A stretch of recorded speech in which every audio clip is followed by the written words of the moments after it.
slide, that would be great.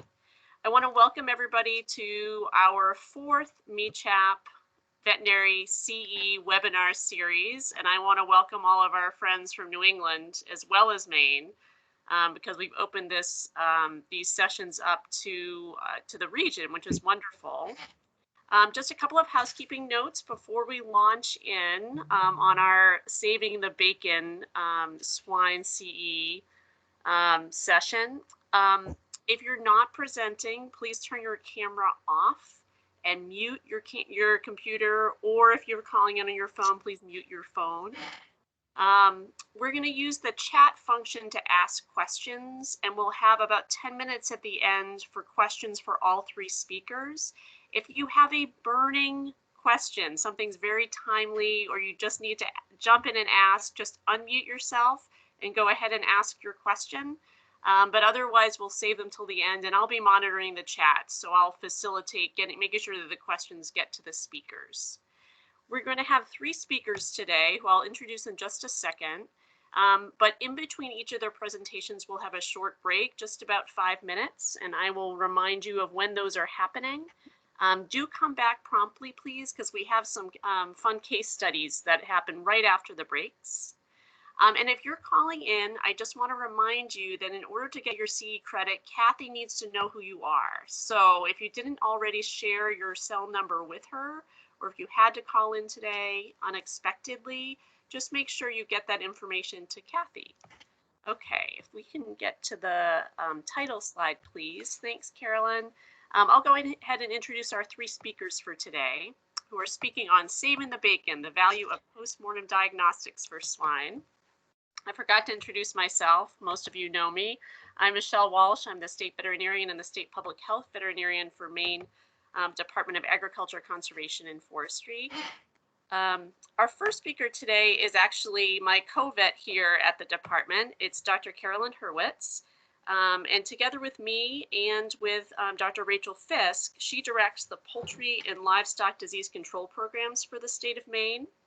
She's a 2014 graduate from the Cummings School of Veterinary Medicine, aka Tufts, and she's gained her expertise in swine production medicine, poultry health, equine sports medicine, and sheep management from some really interesting internship and externship times that she's spent on those types of facilities, as well as in clinical practice with swine, poultry, cervids, equine, and sheep. She's also the principal investigator for a new DACF-led study on swine herd health and farm biosecurity in northern New England, and that's the project she'll talk about with us today. Also today, we're joined by Dr. Ann Lichtenwallner, who is an associate professor of cooperative extension and the School of Food and Agriculture at the University of Maine at Orono. Dr. Lichtenwallner has got her veterinary degree at Oregon State and her PhD in reprophysiology from the University of Idaho. And since 2008, most of you know Anne has been the director and the chief diagnostician for the University of Maine's Veterinary Diagnostic Lab, which is a member lab of the Northeast Wildlife Disease Cooperative. She's going to share an overview of 15 years of swine diagnostics from her lab today. She will add to the fun. And our last speaker today, last but not least, of course, also works with us at DACF. It's Dr. Jennifer Eberly. And Jennifer is the state director of the state of Maine's Meat and Poultry Inspection Program. She's a graduate of the Virginia, Maryland Regional College of Veterinary Medicine. She also has a master's in public health from the University of Minnesota's School of Public Health, and she completed a residency in veterinary anatomic pathology at the University of Illinois College of Veterinary Medicine. So Jennifer will talk today. She'll give us sort of a show and tell from slaughterhouse postmortems, if you will. Okay, so we'll get started with Carolyn, and if you want to just launch right in, take it away. Will do. Thanks, Michelle. Good afternoon, everybody. Thanks for being here. I'm Carolyn Hurwitz, and I will be getting us started for our presentation today on Saving the Bacon, the value of post-mortem diagnostics for swine. So like Michelle said, I'll be starting us out today with a progress report for the Northeast SARE funded swine health and biosecurity study that's going on at the Maine Department of Agriculture. Dr. Lichtenwellner will then guide us through some great example swine necropsy cases she's worked on over the years at the Veterinary Diagnostic Lab at the University of Maine. Dr. Eberly will share with us some great photos and some commentary from some noteworthy findings at some of our main inspected slaughterhouses. And we'll also sprinkle in some case studies and a couple opportunities for questions and breaks throughout our 2 hours together today. And we hope that all this information is interesting and useful to you, whether you routinely see swine clients and perform field necropsies already, or if maybe you're interested in promoting this diagnostic tool in your practice as a practical option for helping some of our swine clients in this region. It seems that we rarely have some of the infrastructure supports to do a close exam on a live pig. So we're really looking forward to this photo-based conversation today, and we really hope that you enjoy it. So the SARE funded project that is ongoing at the department is titled Biosecurity Preparedness, Infectious Disease Prevention, and Farmer Training on Northern New England Swine Farms. So it's a bit of a mouthful, but it does capture that this is a project with multiple goals. Carol Delaney is on today as kind of our tech backup, and she's a very critical partner with me on this project. And certainly in moving this forward and helping with the application phase 2 with Northeast SARE. After the presentation, if anybody is interested, this project number here, hopefully you can see my mouse. This project number here is what you can use to search for more information on the Northeast SARE website. If you want to see our application or follow our progress, there'll be updates posted there. But in short, this project combines learning about the management practices of our region's producers and the health status of their pigs, and then using that information to assist us in developing acceptable and actionable biosecurity training guidelines. The infectious disease surveillance component of the project has 2 purposes. First of all, we hope to use that information to inform our participating farms on an individual herd level about the effectiveness of their current biosecurity practices. But we also hope that this information collectively will help us begin to build information about what kinds of diseases we do or do not have in our regional swine herd. And the decision to create this project and form these goals was directly related to some of the current events and pressures in the swine industry in early 2020, which was when we put this proposal together. Some of those pressures included both regional and countrywide responses to livestock market disruptions and some of the global swine health issues that were increasingly concerning for the US pork industry. So in late spring and summer of 2020, we noted an increase in previously uncommon types of movements of pigs into the Northeast. And these movements were uncommon in terms of the origins of these pigs. So we were seeing some movement from the Midwest coming east, as well as the production phase of pig that was moving. So we saw some growers, even late finishers, coming out of the Midwest and into our region. In addition, the quantity of the imports was unusual, both in terms of the overall number of imports, but also pigs per imports, which alerted us to the fact that there may be, or likely was, redistribution of those pigs once they arrived here. So these patterns caught our interest for a number of reasons, but one of the specific components that we wanted to investigate in this proposed project was a potential relationship between these unusual imports and infectious diseases. In addition, at the same time, there was an outbreak of African swine fever, which started in 2018 in the summer and continues to be a significant cause of concern. And there's been a lot of resources that have been dedicated to developing diagnostics for this foreign animal disease, as well as surveillance plans and response plans. And a lot of the specific messaging that has resulted from all these efforts was that evaluation and improvement of a farm biosecurity plan remains the cornerstone of any prevention plan. And that's regardless of the number of pigs, the location of those pigs, or the management style. So those two factors together really formed the context in which we hatched this idea to put together this project. Currently, we have 14 farms enrolled in the study. 3 of them are in New Hampshire and the remainder in Maine. So we're calling that our northern New England. We have completed the first 2 phases of the study, which were participant surveys. There were 2 surveys. One was a producer profile survey that focused mostly on farmer demographics, and we also asked some information about the type of farm and their management practices. And the second survey was a biosecurity focused survey where we asked participants about what practices were already in place. We asked about their sources of information and tried to dig a little bit into some of their attitudes about biosecurity practice. The second phase of the project was an instructional biosecurity webinar. We did that back in January with our partner farmers, and that was an instructional webinar about disease transmission dynamics. And we focused on some practical specific tools that could be used on these types of outdoor farms in order to disrupt transmission dynamics.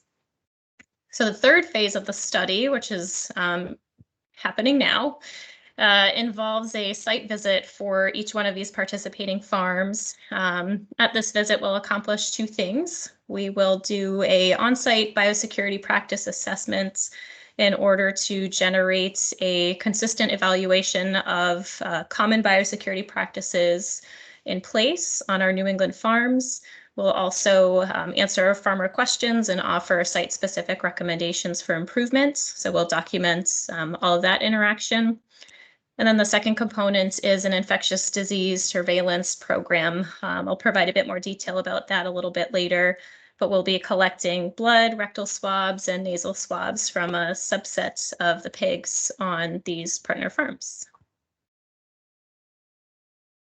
So I've selected a few survey responses from both the producer profile and the biosecurity survey to share with you today. And I should mention or acknowledge that this is a small study. There's only 14 participants, and we may gain or lose some along the way. So that's certainly a limitation to the strength of our conclusions. However, we're looking at this group of participants as generally representative of the type of swine farms that we have here in our region. So on the left-hand side in this producer profile response, we asked about the maximum number of pigs on site at any one time. So we can see that we have a wide range of pig populations, and it looks like we've got many smaller farms versus fewer large concentrations of pig populations, as you might expect to find in the Midwest or North Carolina. So this is mostly just to document what we already suspected. And then the graphic on the right, we asked producers to identify what kind of management or what kind of farm they were managing. And the majority of our producers identified their farm as a farrow to finish operation, which would mean that all phases of production are included on one farm, which certainly has an impact on disease transmission dynamics in comparison to a more traditional or commercial style production unit that might be dedicated to hosting only one phase of production. We also had a few participants identify in this orange slice here that they were breeding and farrowing operations, meaning that they would be selling piglets and genetics. So we have evidence of some farms that are sources of distribution out of their northern New England base location. We also asked our producers if they identify individual animals, and we asked them if they keep any kind of livestock records. And the majority of the partner farmers said, yes, they do identify individual animals, and all farmers kept some kind of a record system, whether that was paper, digital, or a combination thereof. So with these responses, we documented that many producers do have systems in place to track health and production information, which can possibly help identify subtle or dramatic changes in a herd status and is an important reflection of the success or failure of their biosecurity program. So we were happy to see that that was already in place. And then this last question from the producer profile survey was about over-the-counter use of antibiotics. And about 60% of respondents did identify that they purchase these non-prescription over-the-counter medication, which is interesting because about 70% of respondents from this group indicated that they have a veterinarian of record that they consult with. So we interpreted this to mean that there is some combination of practices in terms of swine health management and antibiotic use. So some combination of farmer-directed care and care under the consult of a veterinarian. So we'll share a couple of responses from the biosecurity survey as well. In this survey, we asked producers what type of housing facility they use for their pigs. And no surprise, we had no producers respond that they keep their pigs in a totally confined system. So again, not surprising, but worth documenting as part of this project. And then all of our producers indicated that their pigs had some degree of outdoor access, whether that was only seasonal or the pigs had a combination of natural shelter or constructed shelter, or the pigs were in an open air barn.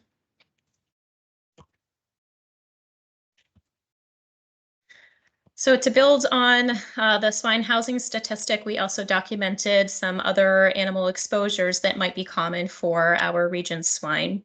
On the left, you can see that about 60% of respondents indicate that there are other livestock species on their farm that the pigs have potential direct or indirect access to. Poultry represented the most common type of livestock species that shared space with swine.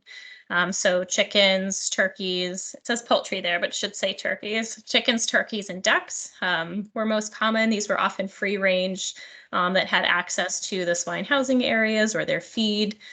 So one thing that we talked about in that biosecurity webinar was about poultry species as potential vectors of disease, both directly and indirectly for swine. So that was one high-risk practice that was common that we identified through this survey.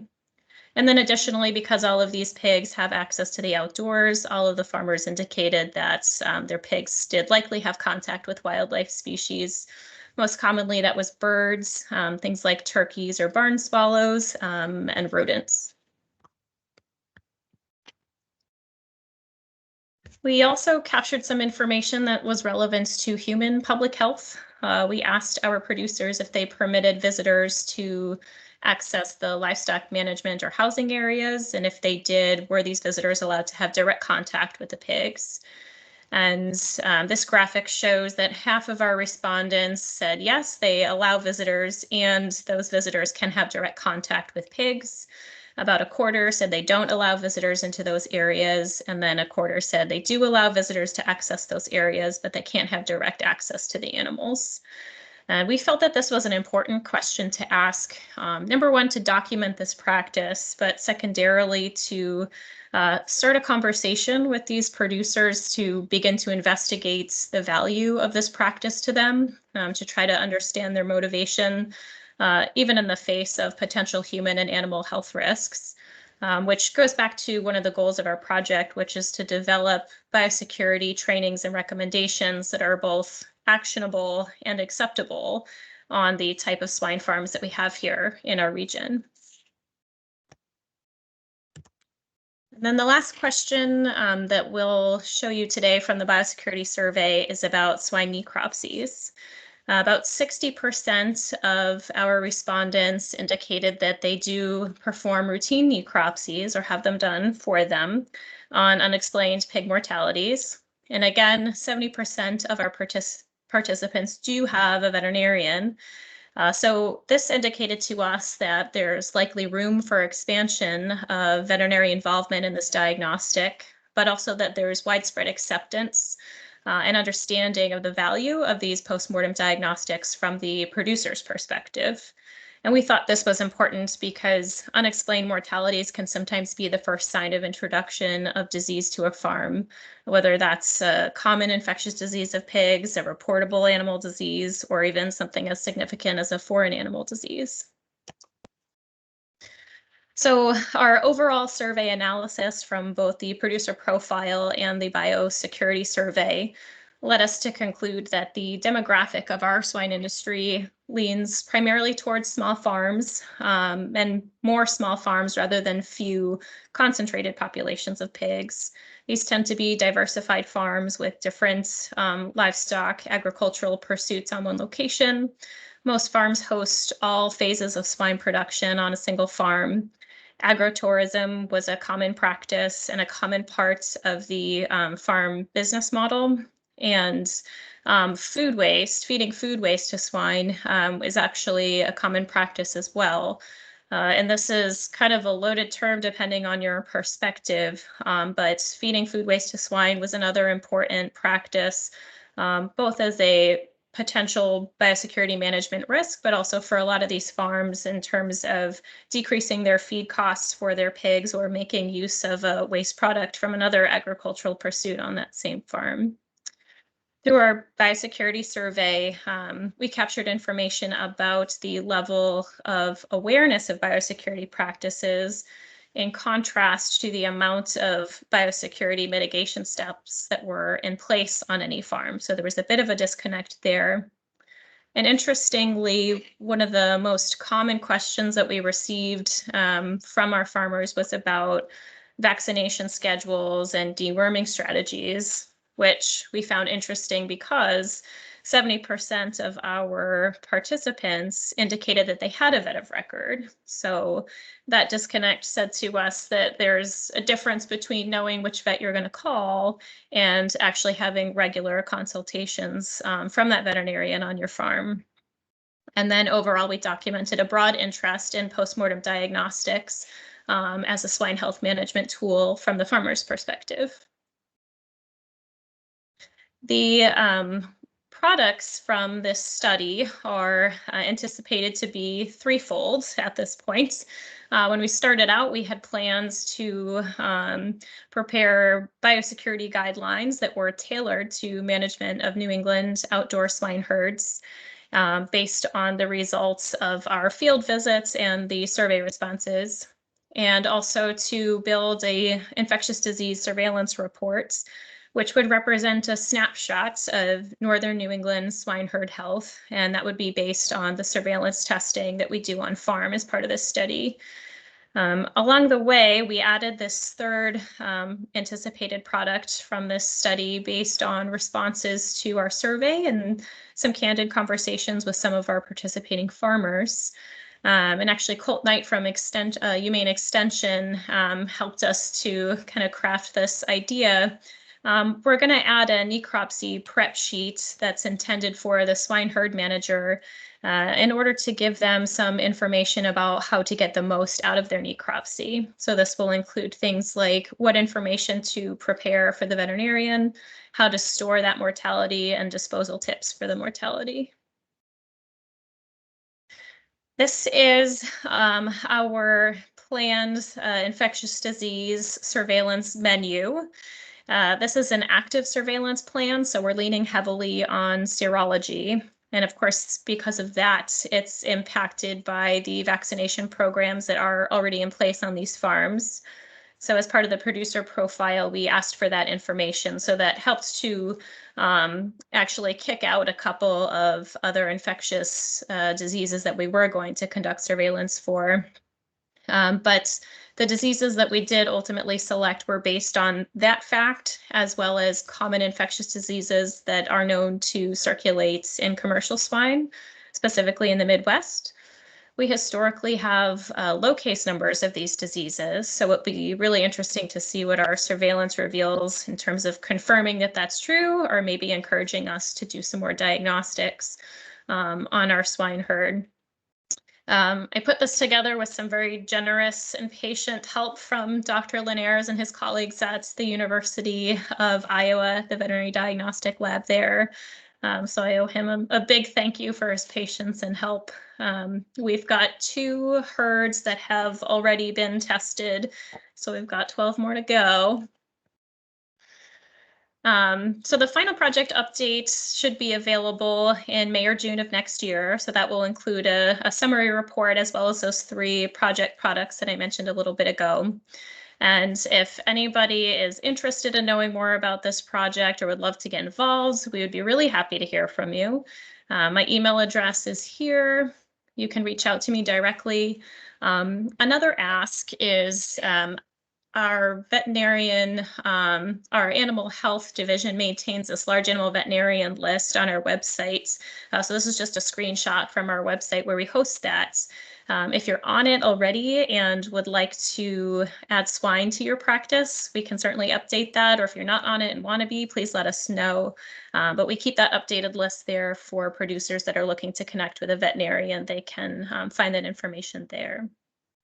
So if you have questions at this point about the project, I'm happy to take those. You can put those in the chat. It sounded like Michelle was planning to keep an eye on that and she can read those to us. If not, we can take a quick break here to stretch and get ready for the next part of our presentation. Carolyn, thank you so much. Sure. We're super excited about this project. It's the first of its kind to my knowledge. But we have one question. I'm not sure what the question is, but we have a very polite former state veterinarian from Maine who's raised his hand. So, Don, if you want to unmute yourself, go for it. I thought I was anonymous because my guest list only says Don, so I was thinking, oh, maybe anonymous.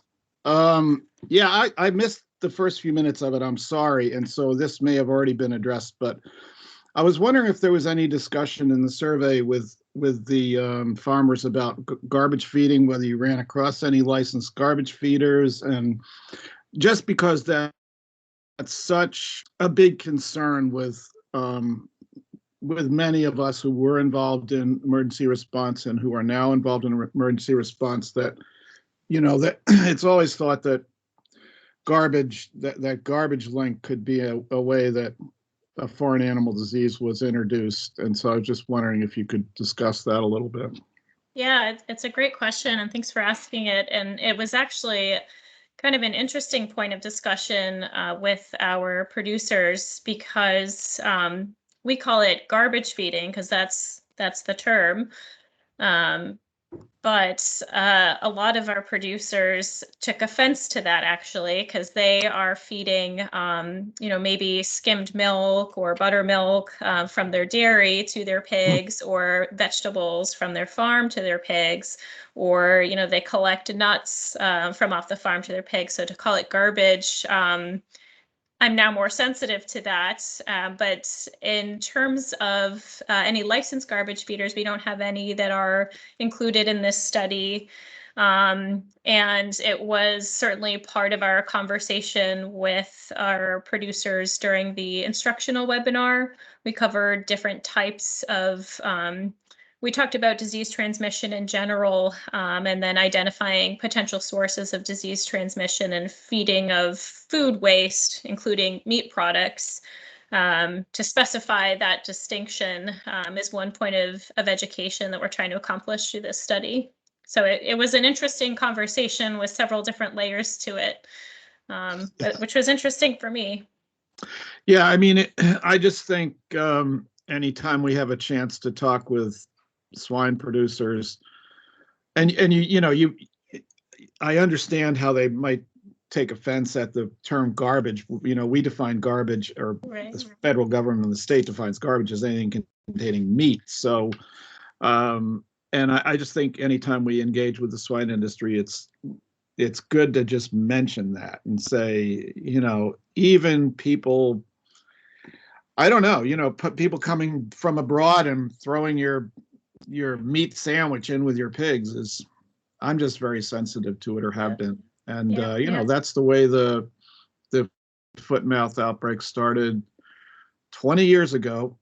Actually, to come to think of it, it was 20 years ago this week that I went to the UK, March 5th or something like that.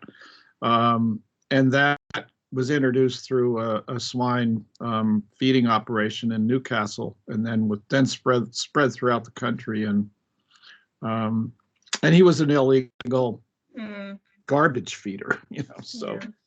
And now we have ASF on the horizon, and so anyway, thanks.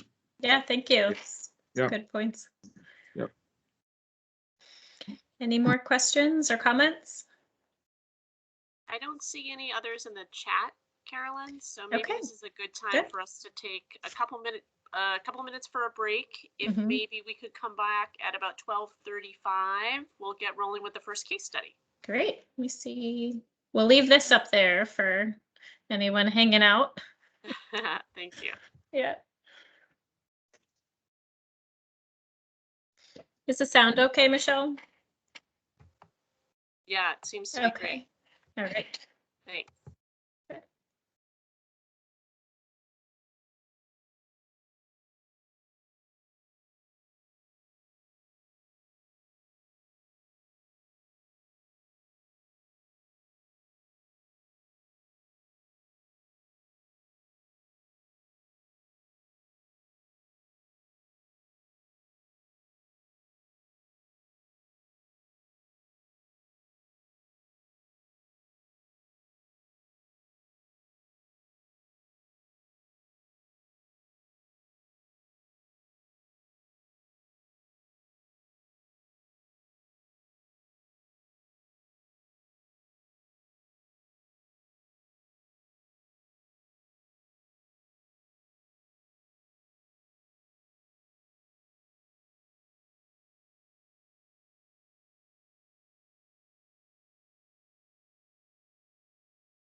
Okay, so it looks like it's about 12:35.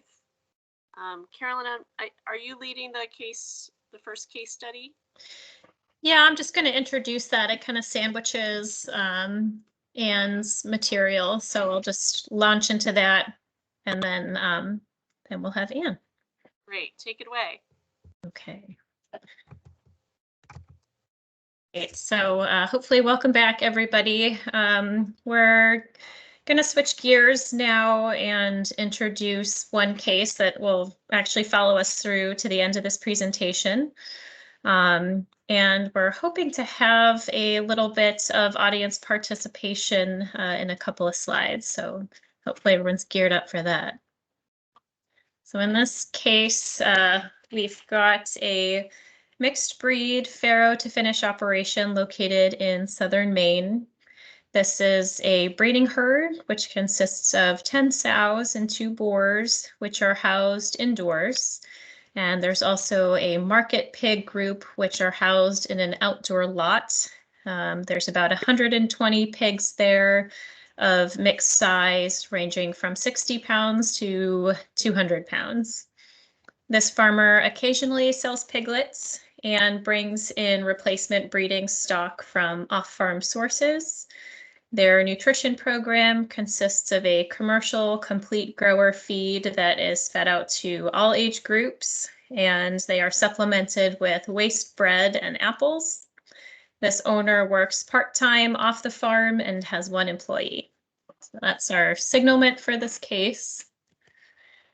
And what we're seeing on the farm or hearing about is that 3 days ago, 8 out of 10 sows were off feed with fevers between 104 and 107 degrees. The sows developed a harsh cough with a serous nasal discharge and soft manure. The owner administered penicillin and aspirin from Tractor Supply. Today, the owner is noticing a dry cough in the grower group, and he hasn't needed to refill the feeder on schedule. 2 of the smaller pigs in the group look very sick, and he's concerned that they will die soon. He can't handle any of these pigs to administer medications, so he decided to call his vet instead of going back to Tractor Supply. You arrive at the farm and see that most of the grower group is coughing and huddling.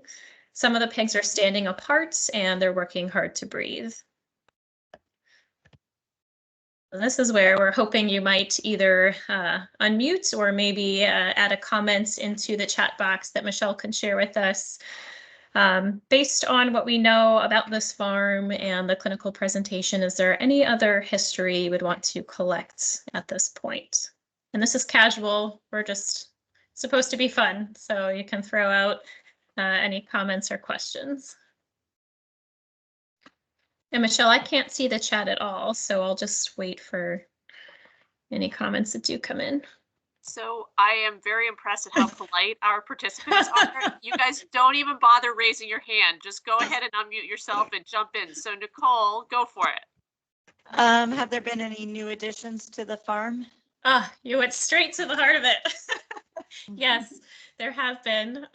There were 2 gilts that were introduced to the farm about 10 days ago. They were purchased off Craigslist, but they're in quarantine on the farm.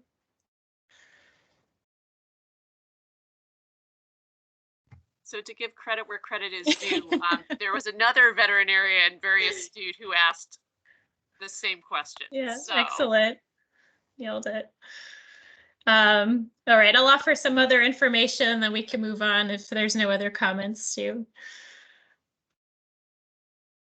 All right, so the vaccines that this herd receives are parvo, lepto, and erysipelas for the breeder herd twice annually, pre-breeding. No vaccines for that grower group. The quarantine that this farmer has in place is that these 2 sows are by themselves, so they're separate from the other pigs, but they're in a stall in the breeder house, and the stalls are actually pens that are constructed of pipe gates, and there's a shared waterer between adjacent pens. So that's his quarantine, that he hasn't mixed them with the breeders. So Dr. Hurwitz, excuse me Yes. for jumping in, but Yeah. Dr. Everly asked, what does quarantine mean? Exactly. I think so. That was probably her question pre that explanation. And that was one of the questions that we learned to ask producers. What does your quarantine mean? And so in this case, with the description of the quarantine, we can find out that it's not really a very effective quarantine. So good question. The good news is that this owner is willing to sacrifice those 2 sick grower pigs for necropsy. So before we do that, we're going to head off to the University of Maine Veterinary Diagnostic Lab for a little bit more information about swine necropsies. And I'm going to attempt to give control of the screen to Dr. Lichtenwalner so that she can advance the slides. Okay, if that works, that's great, but if it doesn't work, Carolyn, you go Yeah. ahead, okay? Okay, sounds All right. good. I see your pointer. Okay, all right, well, let's see how this works. All right, so I have clicked and it moved. Okay, I'm very excited that it clicked and it moved. I would also like to know if it can move backwards. So how do I do that? Up at the top? Try the back arrow or scrolling with your mouse. Okay, we'll try it back. There you go. Yay! Oh, so We're excited. in business. Okay, thank you. Well, I'm Ann Lichtenwalner, and I know most of you, I think, from looking at the participants list. Thank you for the opportunity to speak with this group. I know there's a huge amount of experience within the group, and I will just begin right at the beginning by saying that I am not board certified, but I've been acting as a pathologist here at the University of Maine for about 13 years, and I have a lot of help from my colleagues, Jim Weber and others that are in the area. We are surrounded by a network of good diagnostic labs, and I've been a member of the AAVLD since I came here. It's been a pleasure working with everybody. We've, of course, have a new diagnostic lab building in the last few years, which has been a wonderful thing to work with, and I hope that we can soon invite all of you to come visit and maybe do some necropsies with us in that building when we get open to the public again. I want to also thank Colt Knight for donating some of the fun pig photos that we have for the pigs on the hoof here, so to speak. And so we'll get right into the material. We do a lot of different kinds of animals here. So I was, however, when we began talking about this project, very gratified to see that we had done over 60 pig cases since I've been here. Actually, I looked at the last 20 years of Maine VDL cases to pick out the pig cases. So we'll talk a little bit just about the metrics around that, and then we'll talk about some of the findings and in general about some of the entities that we see in pig health here in Maine these days. So we're going back to the year 2000, so well before my time here. There were no pig cases in Maine, the Maine Diagnostic Lab anyway, in the year 2000, and we had a few trickle in. And it began to pick up a little bit, as you can see, around the late 2000s, and with a high in 2011 of 10 whole diagnostic cases. That's not 10 pigs, that's 10 cases. In 2011, right? And then kind of meanders around after that. But the trend is towards a few more cases recently. And in 2021 so far, I think we've had about 3 cases. So again, it's, it seems to be increasing. We mapped where those cases have come from over the years, and they've come from all over Maine, as you can see. And I know it's nice that Dawn Honig is here on this call. Dawn and gosh, I think actually Jim may have come as well on some of these visits. We visited some of these swine farms a number of years ago. We were trying to all get our skills in better shape, and Chip Ridke came along on some of these trips as well. So that was really interesting and helpful. When I kind of categorize these cases in a general sense, like I kind of said, well, etiologic agents fell into either bacterial or viral cases, but a lot of them fell into the management and nutrition category as far as finding real reasons for the problems. But a commonality of many cases was parasitic infestations, and some of them quite serious. And then sort of in general, we had a few CNS cases, but most of them fell into broadly either pneumonia or enteritis type cases or both. when we work these cases up, we of course have some kind of history. Sometimes we're getting cases directly from owners. Oftentimes there's a vet associated, but not always. And especially when I first came here in the first few years I was here, we didn't have that many people that were doing veterinary care of pigs as practical aspect of what they did. And so again, having Don Honig being willing to help with those cases and Chip Ridke kicking in and helping was fantastic. And I'm sure that I'm missing out on a number of you that are probably here on the call that did a lot of pig work at that time, some of which I might not have been aware of. But anyway, it was kind of like you networked a little bit to find resources to help you with these cases. When we do the gross necropsy, sometimes we got necropsies in a box, so to speak. So some folks would send in just a bunch of collection of tissues. Sometimes that was useful for us to try and come up with an answer. Sometimes it didn't work extremely well. It just varied all over the place. And then sometimes if needed, we would send things out for outside testing, and we know what our limitations are here. There are some things that we can do and a lot of things that we can't. We really need to go out to a much bigger lab to get serology done or virology done for the most part, and some of the confirmatory work on our microbiology as well. And then of course, getting tissue minerals run, Michigan State has been really, really helpful. So we're not shy about using outside labs. And what we do is we charge the vets or the client get charged what they charge us, and then shipping, basically. So I wanted to start by talking about a case that actually, Dawn, I think that you may have helped with this one. This was in 2012, and this is one of the first ones that I think I really got involved in. This was a farmer that had raised pigs for a long time and was good at it.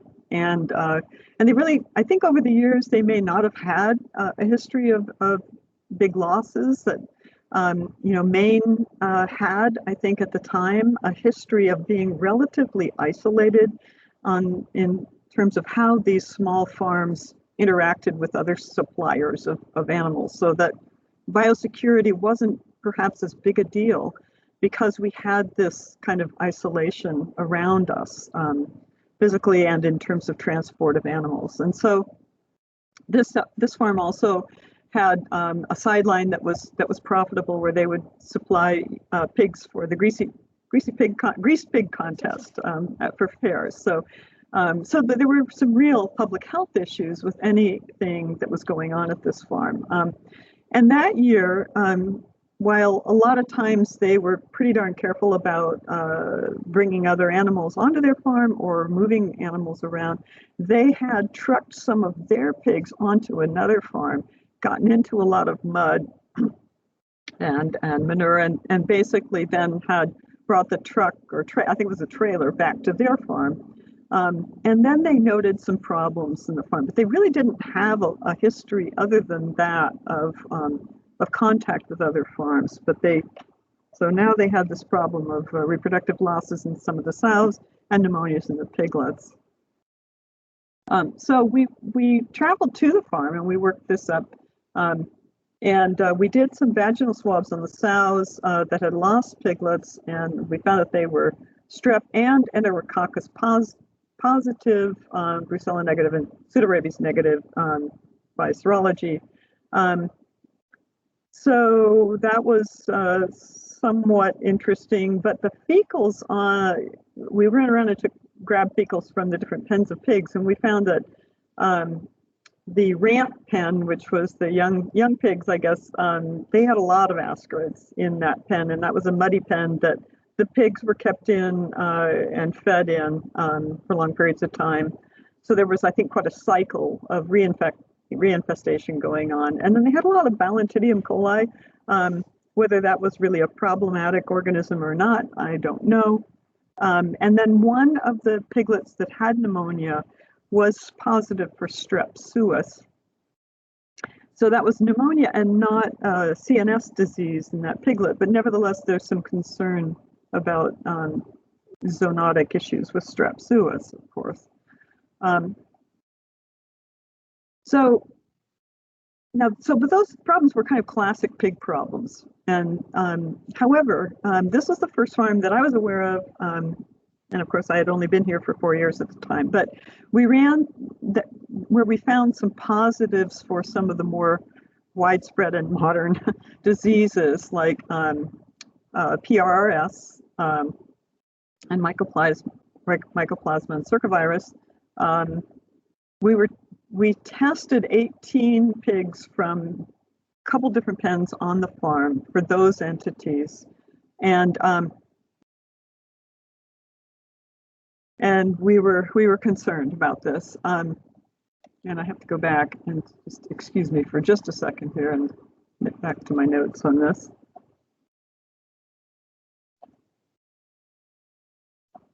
Yeah.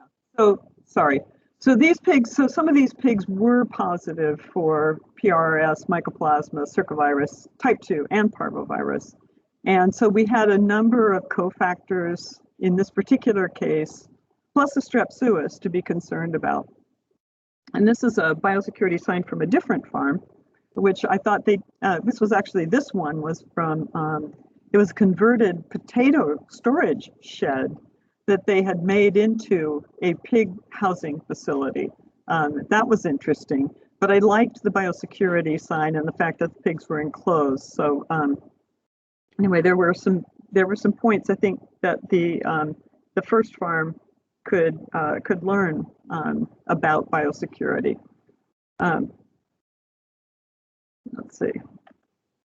All right.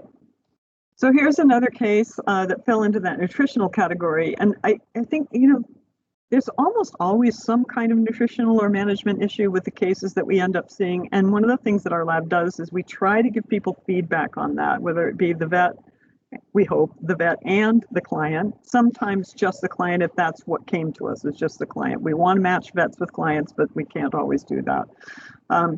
So in this particular case, this was an 18-week-old pig that died, and the pig was not in bad shape. It did have really severe hepatic necrosis, which you can see here with the pallid area surrounded by a zone of inflammation. And so really my first rule out was selenium deficiency. And in this case, when we looked at the, my apologies, someone said they cannot see the slide. Can someone, Carolyn, can you give me feedback? Can you see the slide okay? I can see it, and I see your pointer moving. Okay, I'm going to move back one. My apologies. Okay, can you see it now? It should say case number 13974.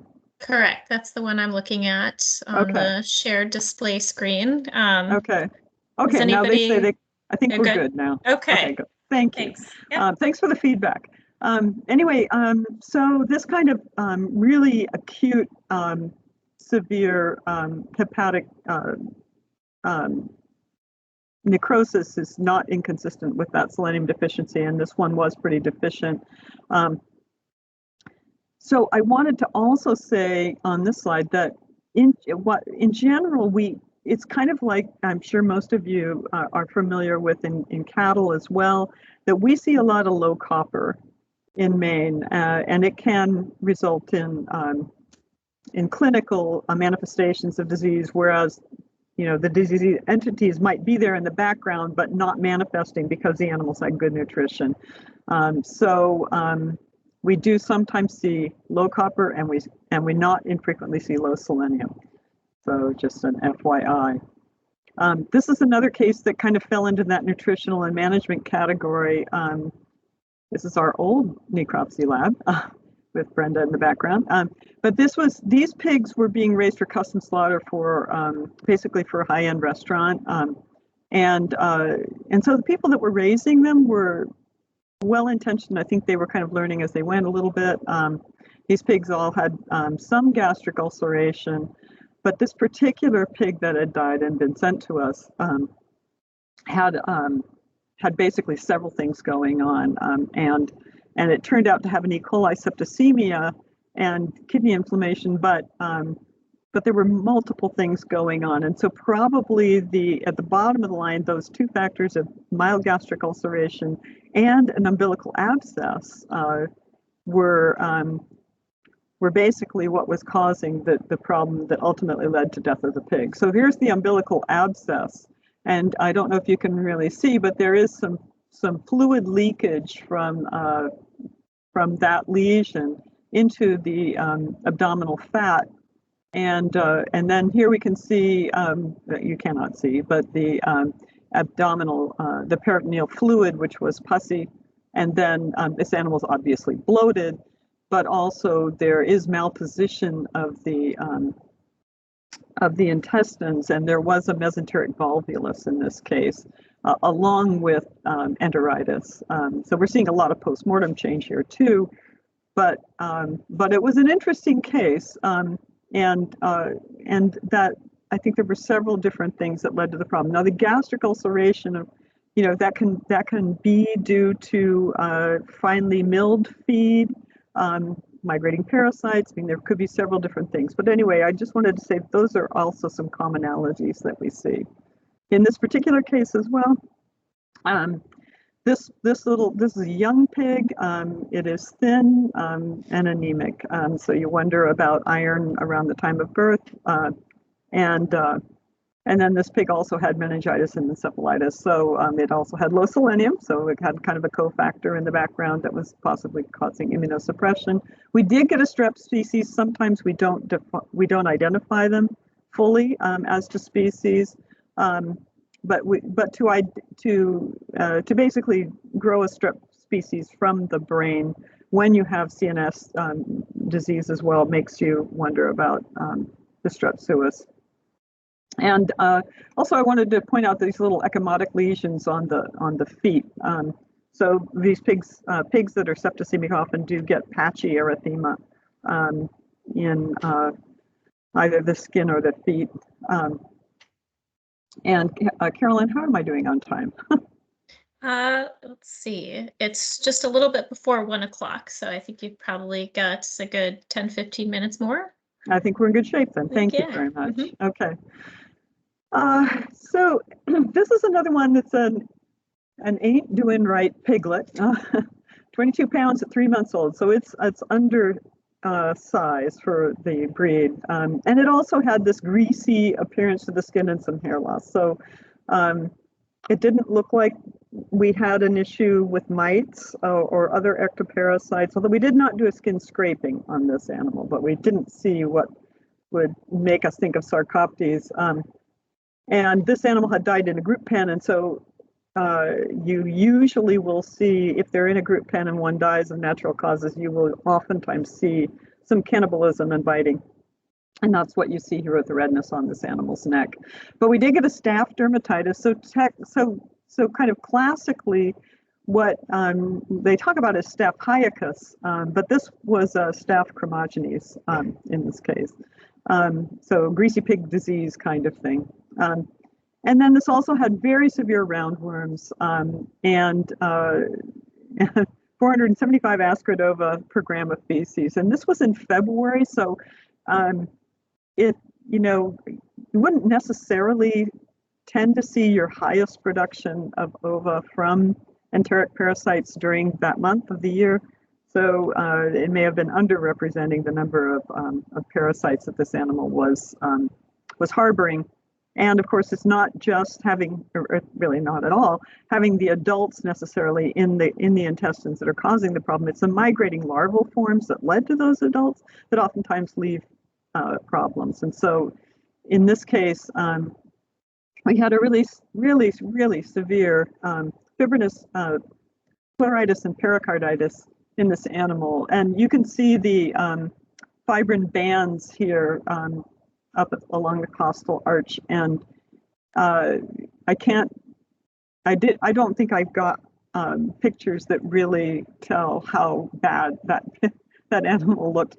But here you can see we've kind of reversed it, so we've got the thorax on this side and the abdomen down on this side, and you can see within the yellow circle just I mean, this thorax was just glued together with adhesions. It was nasty. The lungs themselves actually looked pretty good. They were kind of pale pink, but there was an enormous amount of tissue kind of welding going on. And here we have some milk spots on the liver. So those kind of white spots indicating parasitic migration. And this is not from the same pig, a different pig, but this is the liver from a different pig with, again, these milky white spots on all surfaces of the liver. And then this is a case from our lab wherein there was a lot of migration trauma, and you can see a lot of ecchymosis in the lung, otherwise healthy looking lung. So in this particular case, not that long ago, this one came through. This animal had bilateral corneal edema with ulcers. And this was a pig that was a little bit underweight in a group of piglets. And they called this an unexpected death. But the lesions in this animal looked like they were fairly chronic. It was a very pale animal, although it was a good body condition score. 2.5 is usually what I consider normal or average for whatever species, and this was a 3, a good bone quality, and it was a fairly active little guy. But this is what it looked like inside. So again, we've got just a really, really severe fibrinous pleuritis and peritonitis, very extensive. And in this animal, we had these pockets of exudate on the liver, and so we looked for the bad actors, mycoplasma and circovirus and PRRS. We cultured the pleural fluid here and did a fecal here, and we sent out the viral and the tissue mineral samples, and also sent out for histology. And what we grew on this animal was an actinomyces. So we sent that down to UNH, and they did a MALDI-TOF, and they identified it as a true Purella pyogenes that was resistant to a couple of drugs. But there was a useful spectrum that with which the rest of the animals could be treated if they wanted to.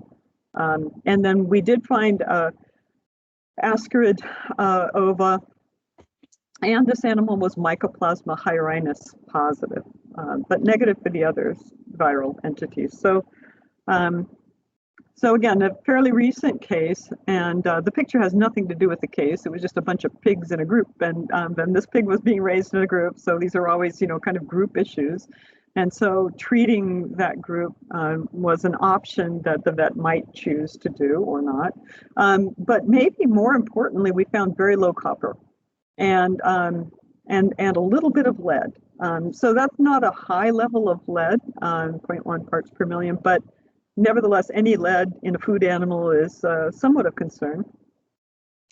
And then this animal, honestly, the histo was consistent with a bacterial septicemia, but I'm sure all of you would probably look at something like this and kind of be thinking bacterial septicemia.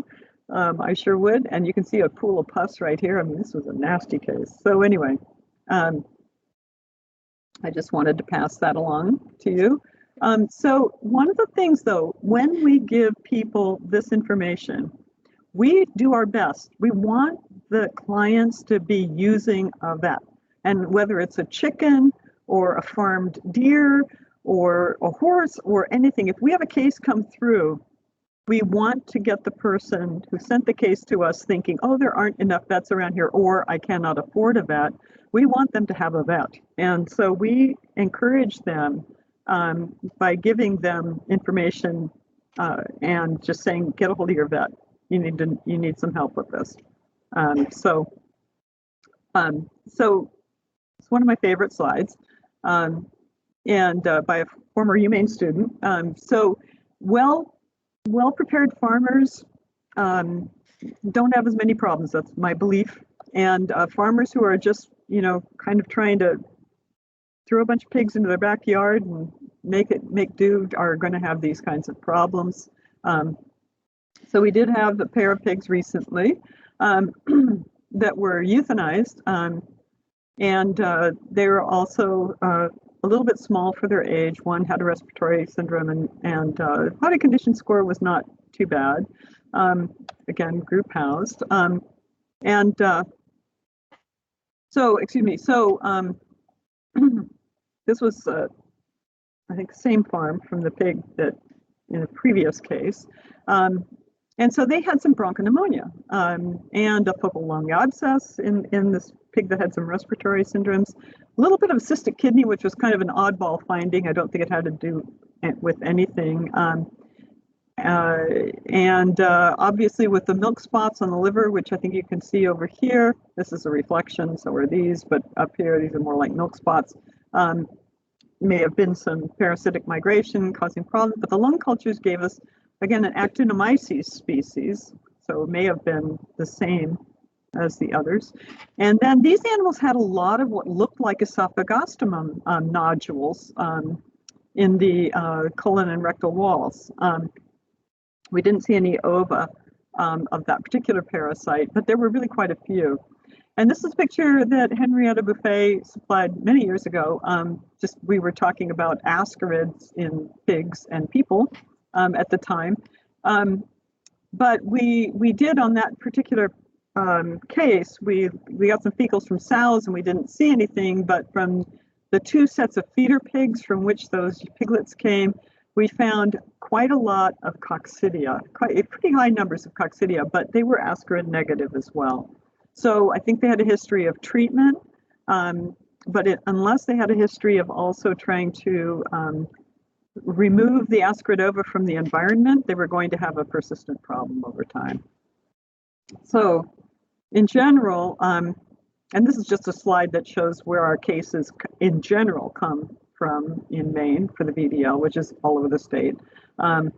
We really, I think we're pushing this a lot with horse owners, and I think that they get it, but we're also trying to espouse this with other producer groups, and that is that running fecals periodically and just that's a cost of doing business is smart, because why treat if you don't have a need to do so, and why use the wrong drug if you have a different class of parasite, and then if you do fecals after you treat, then you know whether or not the treatment works. So avoiding treatment-resistant parasites is really in everybody's best interest. So it is now, I've got a little after 1. Carolyn, I have a few more slides or I can skip them, but they're not as important.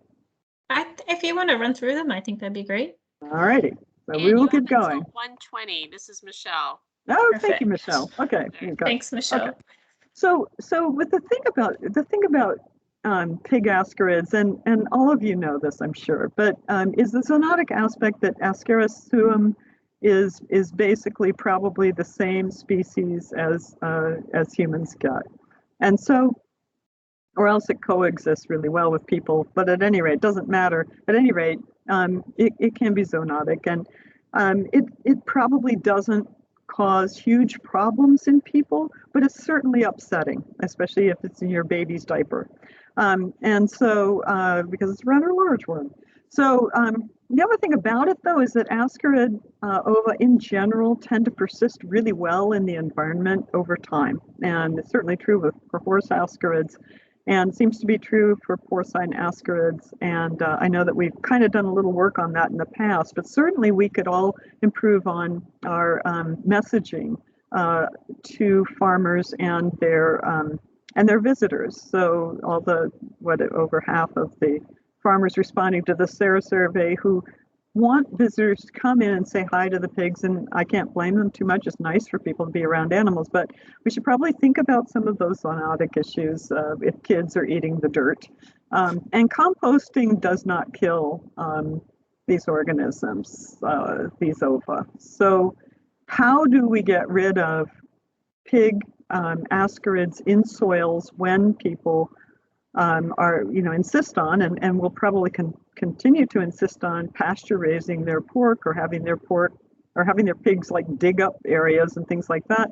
I think the only answer is just make sure the pigs are wormed before you put them out on those kinds of lands. And then we do sometimes see these whipworm type cecal worms, etc. And they are also very resistant in the environment. And so again, you know, our farms themselves can kind of carry their own problems along from year to year. Also, a few of the protozoan parasites are quite zoonotic. Again, I probably don't need to mention this to this audience, but it's something to think about in general, and another reason to look at doing fecals, just so that you know what to treat for. So basically, this is a slide that I use when I speak to poultry groups. But the idea is just that, you know, cleaning and disinfecting and renewing the housing areas is really, really helpful in terms of reducing parasites in animals. And it's an important step. If you're going to bother to do fecals and bother to worm your animals, then please bother to keep them from getting reinfected. And then finally, with regard to this particular topic, one of the things we wanted to talk to this audience about was just why would you do a necropsy anyhow? And a lot of these diseases mimic each other quite a bit. And so certainly when you're trying to decide how to treat and with what to treat, you know, it's pretty important to kind of look at the dead animal if you can. You can certainly, all of you, I think, can certainly do a great job of this in the field. But when you have a really busy day, and now you've got someone who tells you, hey, one of my 600-pound sows just died, and besides which, I've got a couple piglets that are doing poorly. Can you do a necropsy? You may not want to take the time, in which case you can have them loaded up and bring it down here. And I use that particular example because that just happened not very long ago, and we were able to handle that case here. So I think those things can be helpful to you in your practice. I just want to, again, give my thanks to the team here at Cooperative Extension and the University of Maine. I'm a split appointment between the School of Food and Agriculture and also Cooperative Extension. And so it's pretty terrific because I get to work with students. I have one capstone student who is doing a project for her senior thesis on this pig database, and another one that's doing a project on the Staph aureus mastitis in the state of Maine, among many other things that other students are doing. So that's a wonderful thing that I get to do because of my split position. I also have some great extension colleagues who are interested in everything that we do, and I want to particularly call out my technical staff member, Brenda Kennedy Wade, who helped take a lot of these pictures and certainly is a critical part of our team here. And so I guess that's the end from me. So please let me know if there are questions. If there are not questions that we deal with today and you want to reach out to me, I hope you know where our website is and know how to reach me. And thank you very much. And thank you so much. And that was really interesting. I'm really glad you brought up the Ascaris suum cases in Maine. And I just want to make sure that all of our viewers know that Don Honig actually posted the link to the MMWR, which is published through federal CDC, that features, much to my chagrin, actually, you know, those cases in Maine. It's my understanding that those human infections with Ascaris suum, which is the pig roundworm, are the first documented human infections with that particular species in North America. So it happens certainly throughout the world, but it's just not something we see commonly here, or it doesn't get diagnosed. So it's an interesting article.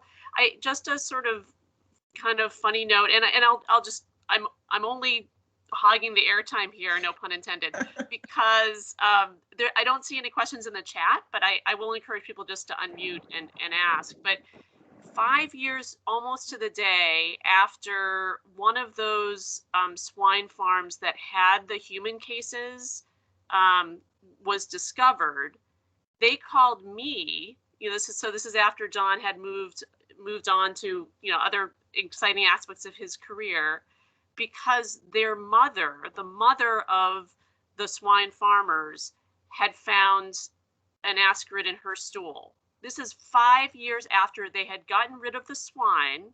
They were still raising vegetables on that property. And so, Anne is absolutely right. Roundworms are very persistent in the environment. You really have to have excellent UV disinfection of soil to get rid of those. Those eggs are just so hardy. So they were really freaked out. Those farmers were really, really concerned that they were still seeing this, perpetuation of those infections. They had actually moved their entire farming operation to across the street. And the only thing that they were using still, the equipment that they were using was totally separated, with the exception of they were parking the tractor that they use across the street on the vegetable farm in the downstairs of the barn where they used to keep the pigs. So we did a site visit there and we sampled the soil. Again, they had gotten rid of the pigs 5 years ago. They had not had any animals in that area for 5 years. And Anne actually did the soil analysis, and it was, too high, too numerous to count, egg load up for ascarids. Again, it was a dark, dank area, and they had never really mucked out the stalls, once they got rid of the pigs. They just kind of left everything there. But, it really was a good eye-opening thing for them. And actually, since that time, they sold the farm and they've relocated their operation to an entirely different place. They were also doing a lot of processing of those vegetables, and they had a sort of value-added products that they were producing on the farm, and they were really concerned about the contamination of those areas, as they should be. And I'm sure FDA would be concerned as well. Michelle, just to show you I'm still interested in this, I have on my desk 2 of these worms that I collected in, one of them was 2010 and one of them was 2014 when I was working for Extension for a little while. So it was extraordinary. I mean, the first farm I went to out in Whitefield, they had this worm, and they just said this was in our son's diaper, and they're not that damaging, but when you see that in a diaper, or you find one on the floor, or you're changing your baby and you see one coming out of its anus, which another farmer did, it kind of freaks you out. It would freak me out. And so that's when we got, to start to investigate this a little bit more with Cornell, and did the paper. So there's a bunch of authors on the paper. Somebody from CDC led the publication of it. It's just a report from the field, but there was anyway. Don, thank you, and Michelle. There was an MD here in Maine that sent me a sample of a worm that their patient had sent to them and said, "Could you please identify this?" Which was one of the first, that was kind of began that whole conversation on my part. So that was interesting. I got a question just now in the chat about whether, how often do I see tapeworm cysts in pig necropsies? And I have never. I have not. We've seen a lot of Echinococcus granulosus cysts in moose lungs over the years, and we are not actively participating in a moose lung survey at this time, but in I don't know what year that was. I think it was like 2014 and 15 that we found a lot of them in moose lungs that hunters were harvesting and bringing into us. And so that's an interesting pathogen of concern, but the source of infection would be from dog feces. Dogs or canids are the definitive host of that particular organism. So That I guess, could be a problem in pigs if their feed or other resources for them was soiled by dogs defecating there that were passing infective ova from Echinococcus species.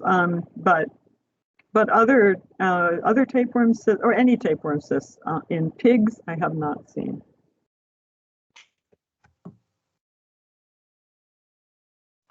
And that's the last question I see. Sorry, did you see another question? Nope, that's the last question that I see in the chat. Good. And one thing we're going to take a break in just 1 second. I just want to make sure that all of the vets who are located in Maine, and actually those of you located in Massachusetts as well, have access to this program. Together with the USDA vet in our area, Chip Ridke, the vets for Maine Department of Ag, we offer certification for pseudorabies and swine brucellosis free swine herds. So that's folks who are raising swine broodstock who want to test for those diseases, and then it's an annual recertification process. The vets come to the farm, so that's either Chip Ridke, myself, Carolyn, usually two of us together. Sometimes Chip will do it on his own. We bleed all of the pigs that are 6 months and older that are intended for breeding for $25. So it's the best deal in veterinary medicine. And then the samples are processed at the state lab. And then if negative, that the herd will actually get a certificate that indicates that they are pseudorabies and swine brucellosis free, which is really important because of we are pseudorabies free in Maine and throughout most of the United States. And swine brucellosis, as all of you I'm sure know, is a zoonotic disease. And we actually had an outbreak in New York from a heritage swine farm. It originated at a heritage swine farm that sold heritage pigs all over the Northeast, down as far as Virginia, as far as I'm aware. And we actually had one of those boars, a breeding boar, sold in Maine, who ended up testing positive for swine brucellosis here, and obviously had to be euthanized, much to the chagrin of that owner who, unbeknownst to them, imported that animal infected. But the reason those are important diseases for us to surveil for and make sure that our pigs are free of them. But one of the great things about that is it's a marketing bonus for your client because some of our just neighboring states, Connecticut, Massachusetts, I believe New York, if they haven't passed the regulation yet, they're going to. You have to, anybody selling swine into those states, into those markets, need to be coming from a certified free herd for both of those diseases. So if you're interested, I'm going to put our office number, and I'm also going to put Chip Ridke's contact information in the chat. Your clients would typically contact our office or Chip to set up that type of a visit. And again, it's intended to be an annual recertification thing. Carolyn is doing some of that through the SARE grant this year, which is great. But I just want to make sure that everybody's aware of that opportunity. And Massachusetts has a similar program. I don't think there's any other state in New England offering that, but I could be wrong. So correct me in the chat if you need to. Okay, we're going to take a quick break, and why don't we come back at about 3 or 4 minutes. What about like 1:28? I'll restart and we'll talk about our second swine case. Thanks. I'll stick around if anybody has any questions for me.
Okay, Carolyn, if you're ready to roll with our second case, go for it.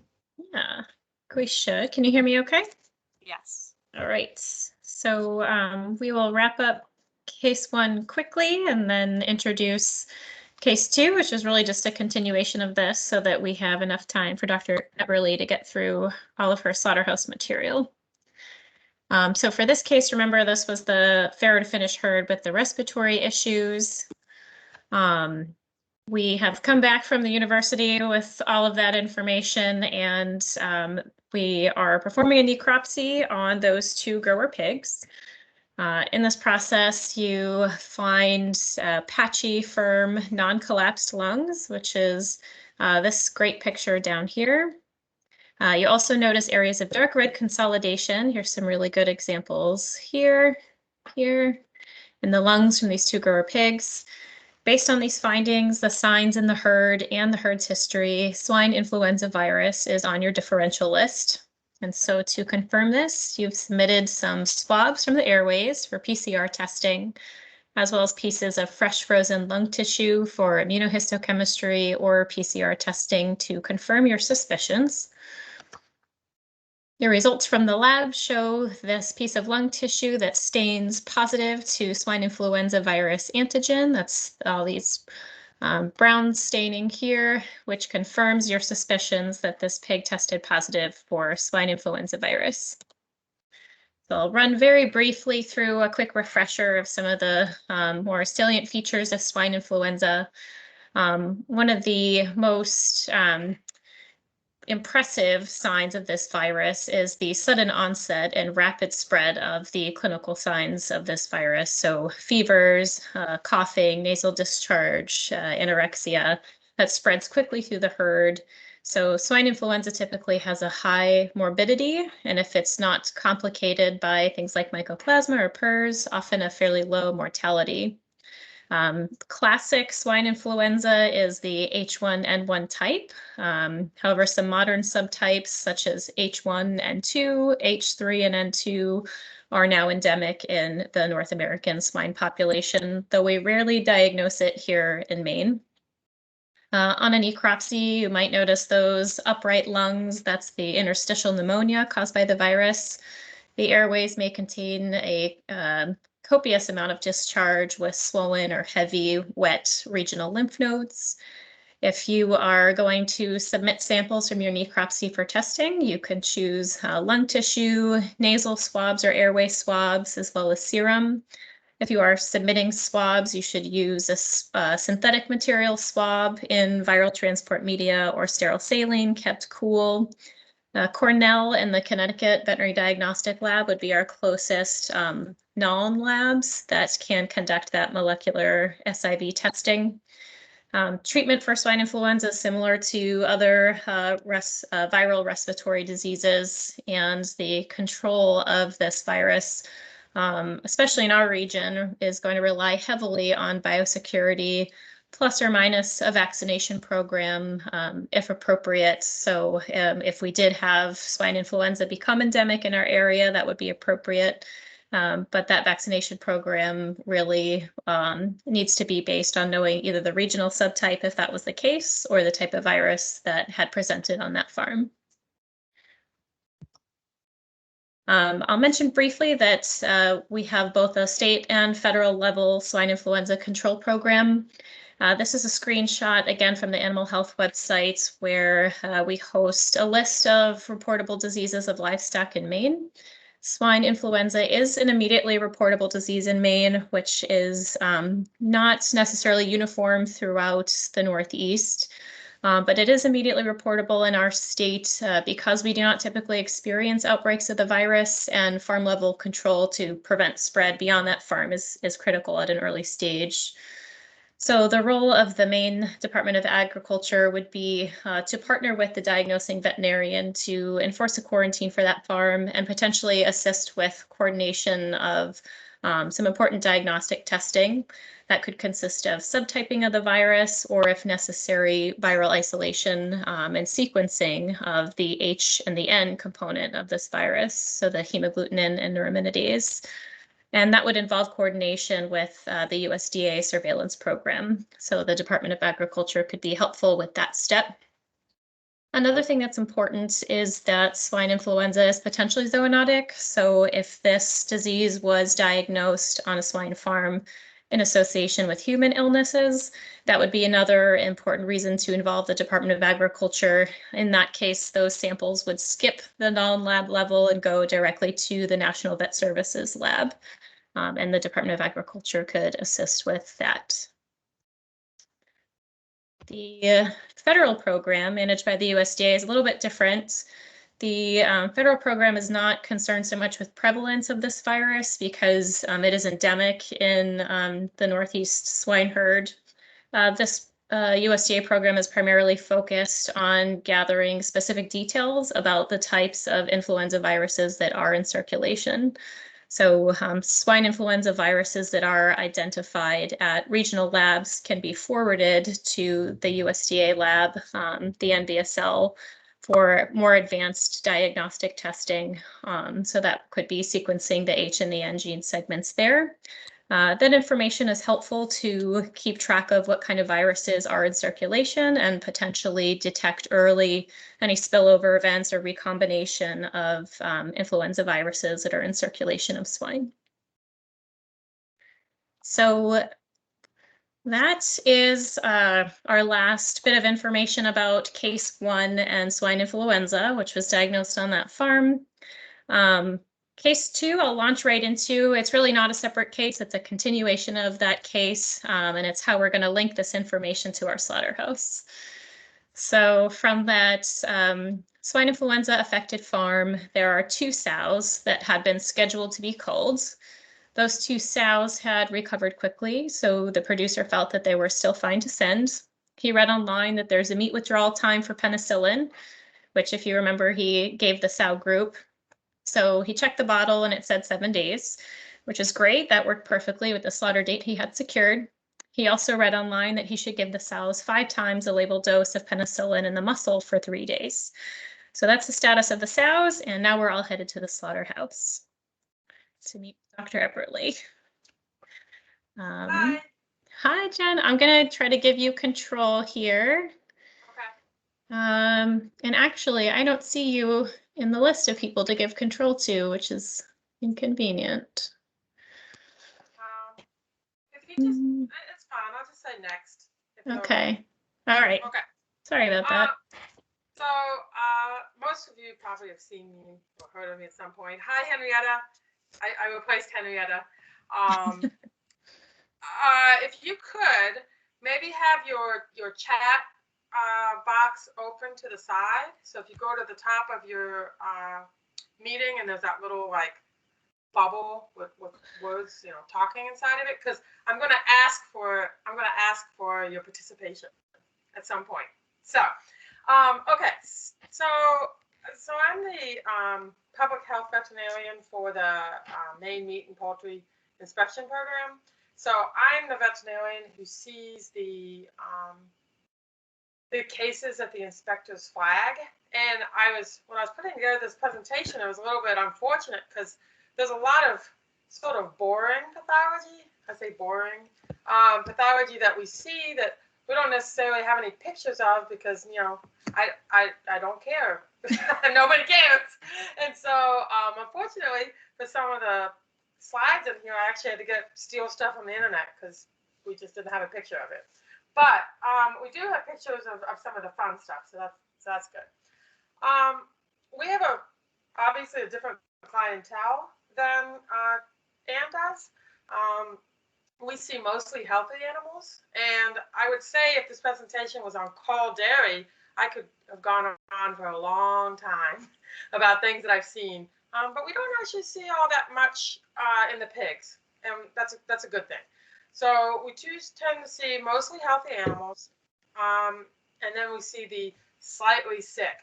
I say slightly sick because it's, you know, there's sickness on the farm, and these two, they're half dead. They're never going to make it, but they'll send off the ones that are slightly sick and hope that they pass. So producers know that if the animal is a downer, right, if it can't get up at all, it's going to get condemned. So they tend to not send us the worst ones. They send us the sort of bad ones. And then when we do open them up and we find things, they tend to then start talking. Like, oh yeah, he's been off feed for the last week, or oh yeah, you know, she whatever. You know, it's human nature. I understand. They don't want to tip us off, but usually people are pretty good about providing a little more history, if there is any to be had, once we've flagged it. The plants are also pretty good about doing it. They will chime in with, oh yeah, the pigs have looked awful for the last 6 months or whatever. So you sometimes get some information from the plant as well, the slaughterhouse. You can go ahead.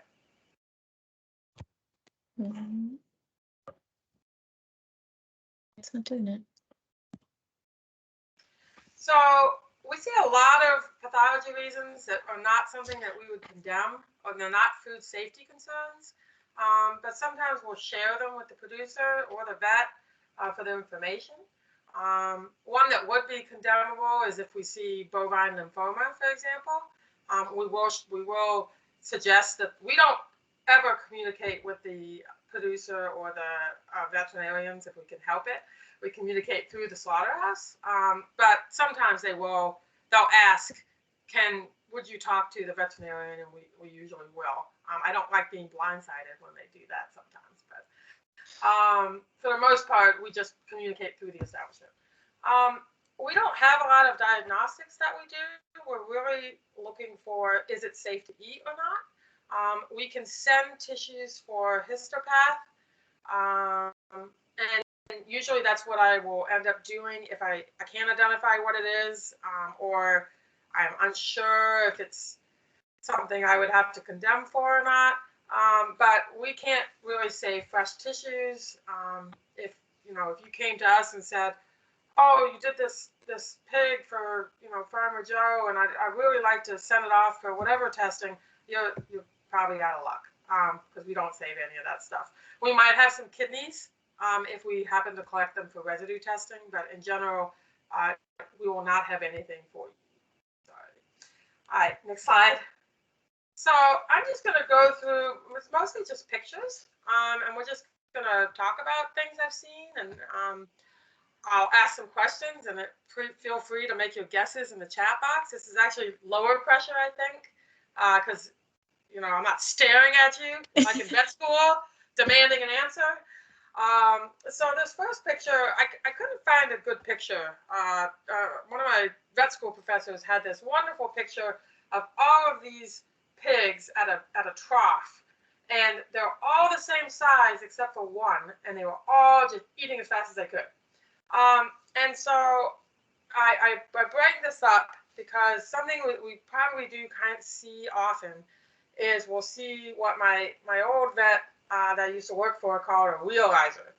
And realizers, well, let me give you a little context. The vet was a Penwee. He graduated in 1952, right?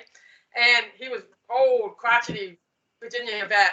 And I said, Doc Watson, what's a realizer? And he says, a realizer? That means I realized I should have killed that goddamn pig a long time ago. So, sorry, I cursed. Yes, a Benwee. Yes. So, a realizer is the pig that has pneumonia as a piglet, recovers from it, and then continues to eat like his brothers and sisters, but never gains any weight. So, if you want to go to the next slide. So these are some pictures. I didn't have any great of my own personal pictures to show you. I think the top one is mycoplasma. The bottom one is APP. But what will happen is you'll get these lungs that have fibrosis. There'll be adhesions. They're just not particularly healthy lungs. They're not anything we condemn the animal for. The animal's healthy. It was just a big giant waste on the producer's part because he's been paying to feed this animal that was never going to realize its potential. because of this chronic, it's not even really pneumonia at some point. It's really just chronic fibrosis and lung damage. So if you want to go to the next slide. So this is where you guys got to start interacting. This is actually from a cow, but let's pretend it's a pig. And a little history is the pig, the 1,600-pound pig, was not, had been off feed, just not doing very well, just not healthy. And they brought it to the slaughterhouse and they, stunned it, hung it up, and when they opened up the thoracic cavity, the lungs just flopped out onto the ground. So there's this huge set of lungs right here. So anybody, if you could do your best to describe, is there some place you'd like me to take a knife and cut into these lungs? I'll just stare at you like it's vet school. Nobody? Nobody's going to type here?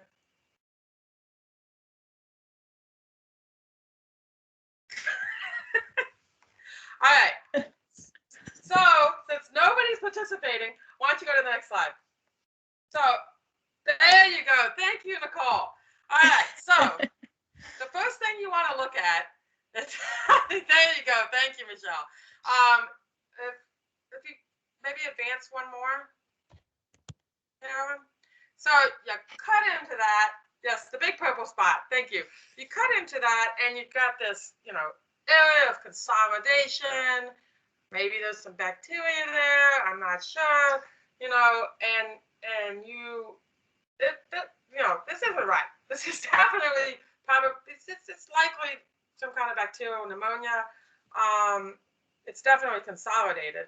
But there's something else that piqued my interest besides that. And so that's the first thing. You're going to look at that thing and say, aha, look at that big purple spot in the middle. Does anybody see anything else of interest in these lungs? You could go forward one, Carolyn. So I circled this area here. You don't see me pointing at the screen, obviously, but see that area I circled right there with the black line? Can anybody tell me why I circled that area, or any thoughts why I might have? That's not the vet, that's the inspector. And they're terrible about wearing gloves, I agree. I wear gloves. Bumpy, anything else?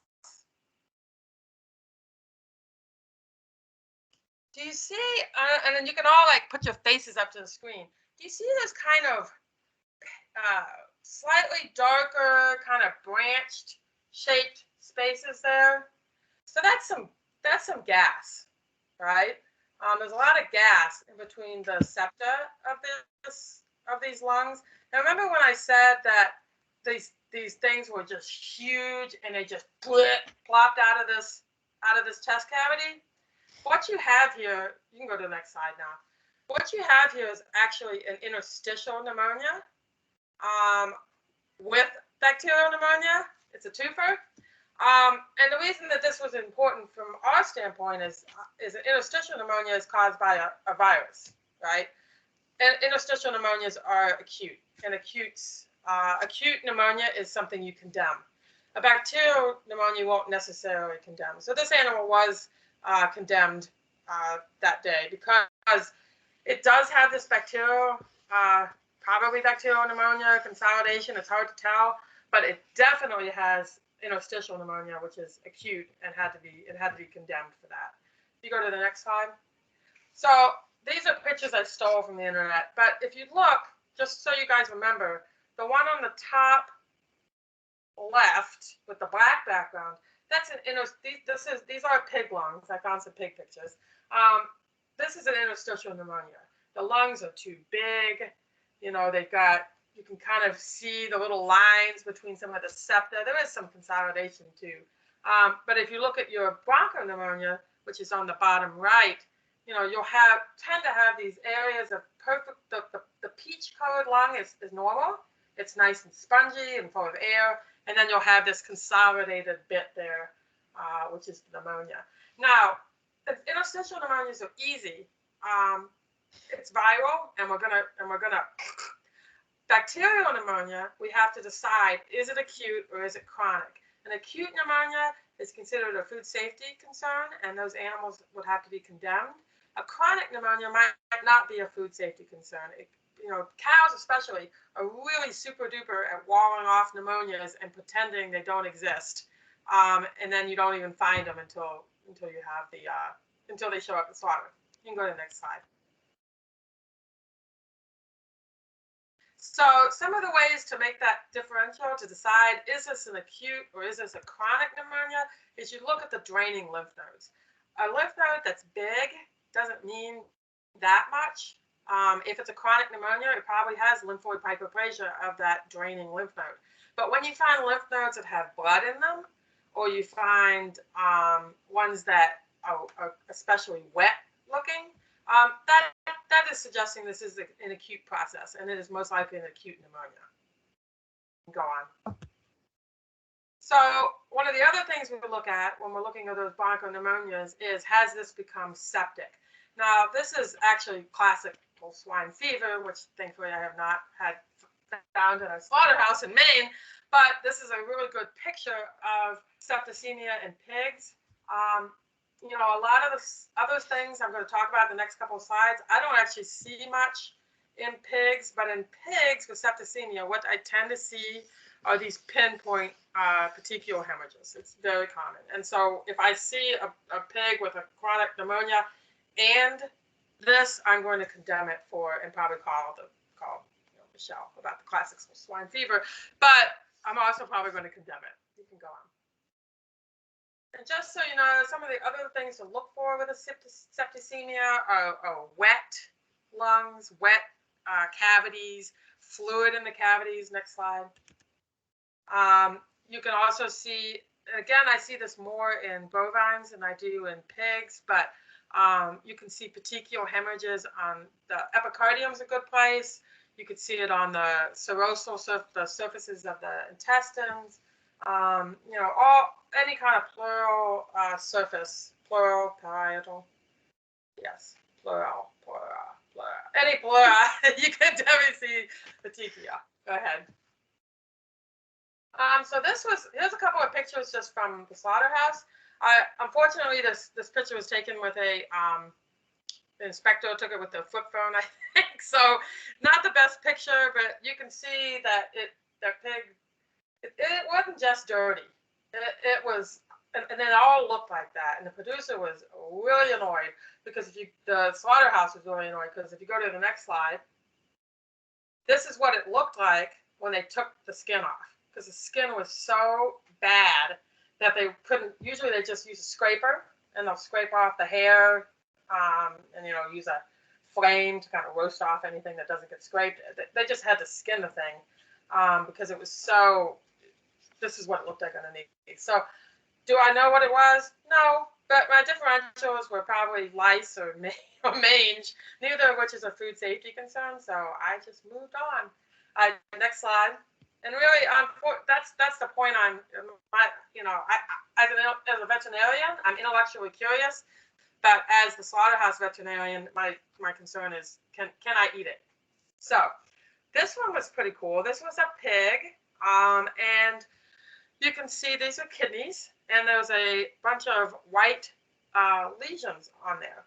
And so this kind of struck me as odd. This is not something I see very often.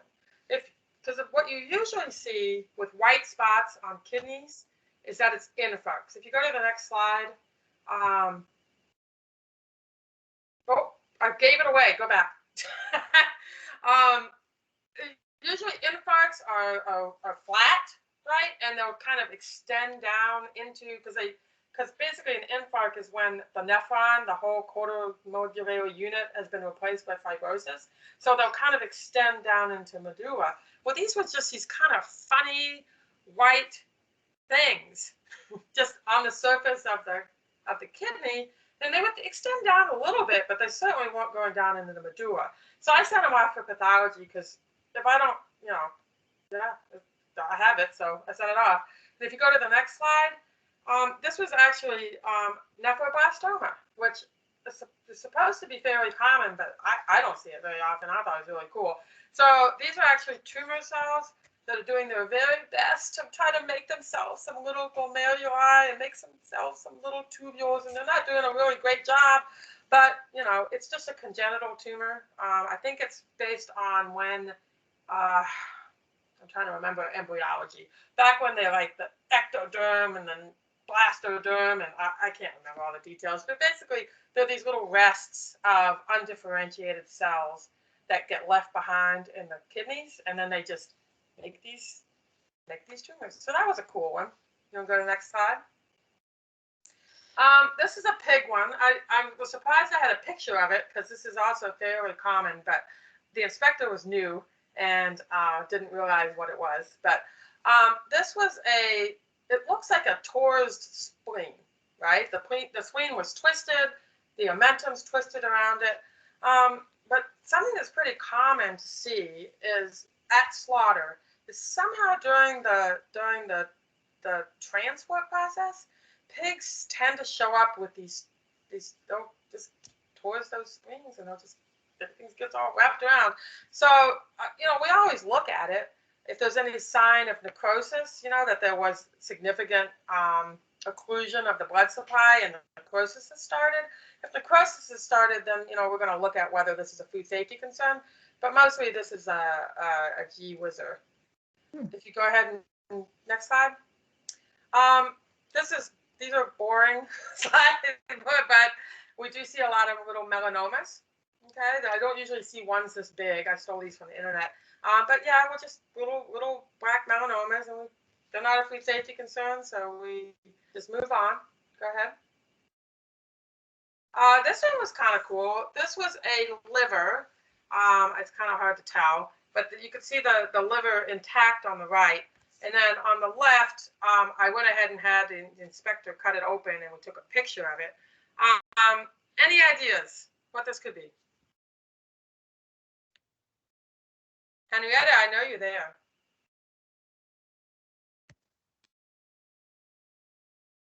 Anybody? Everybody's done with this presentation. Okay. How about I show you another side of what this usually looks like? Go ahead and go to the next. So this was really cool. If you go back, I sent this off with pathology because I didn't know what this was. It was very weird.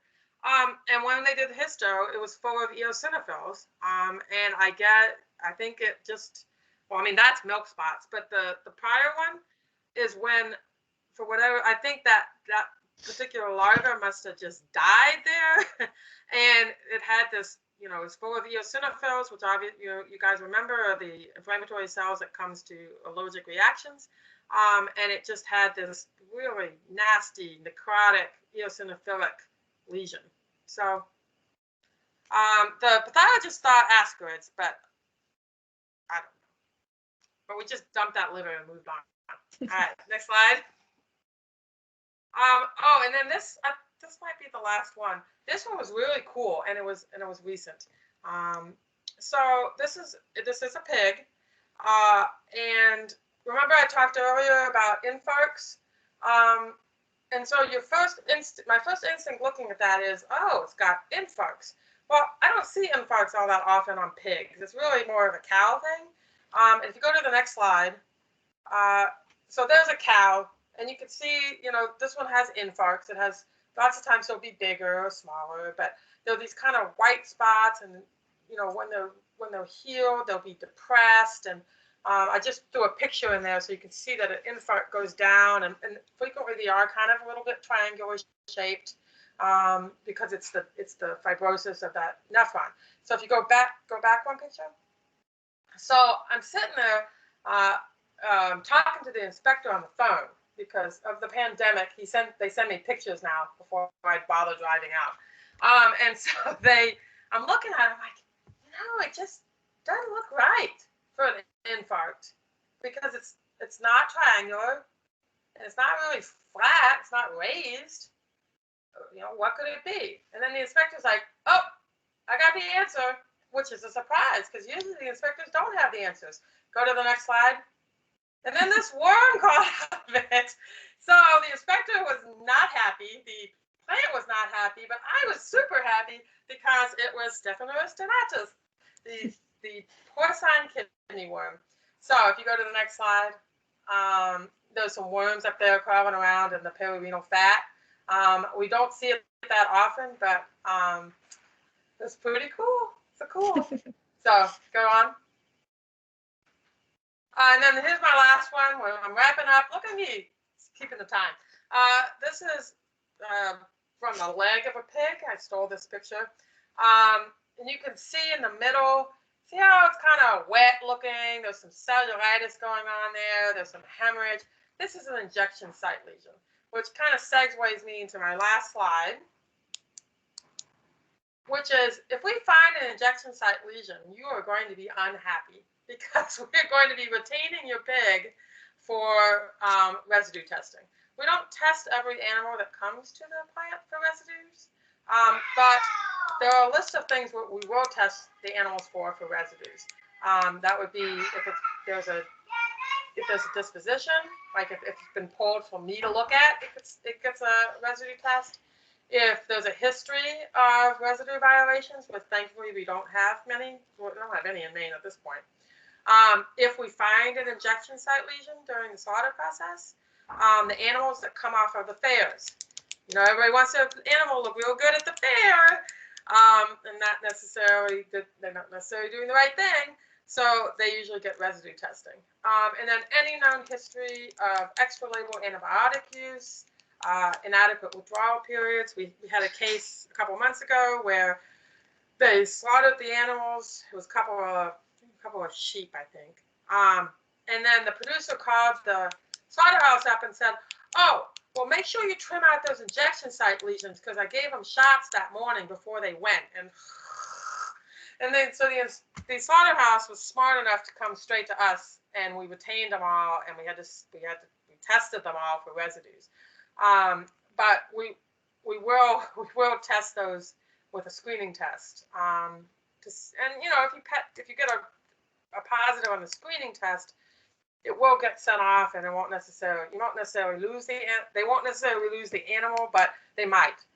So we will do any residue testing that we see fit. So that's it. It was kind of show and tell. So I figured at this point in the presentation you didn't need too many words anyway. And I guess if you have any questions, just let me know. Great. Jennifer, thank you so much. That was awesome. I'm just gonna let everybody know it's just after 2 o'clock. If you need to go, please go. But it sounds like we might just keep you guys on for another 5 minutes or so. There was one question that was in the chat, kind of missed one of our question windows. It doesn't pertain directly to Jennifer's awesome post-mortem slaughterhouse show and tell, but one of our vets asked, is there any issue with keeping swine with dairy goats? And I think that's kind of a general question for our presenters. Certainly nothing specific comes to mind for me. I don't know if Jennifer or Anne has a different comment. I mean, I think general biosecurity practices for all animals, if that's uniform across the farm, then I don't see a specific reason in terms of infectious disease not to. I don't know how they get along. Yeah, I don't know, this is Anne. I know there's always interesting issues with fencing and that sort of thing. There might be some issues with coprophagy and just, you know, like, I can't think of anything with the shared parasites. I mean, there's some things like maybe Cryptosporidia or Giardia or, I mean, they have their own coccidia, so that's not an issue. Yeah, I'm sure there's something I'm missing there.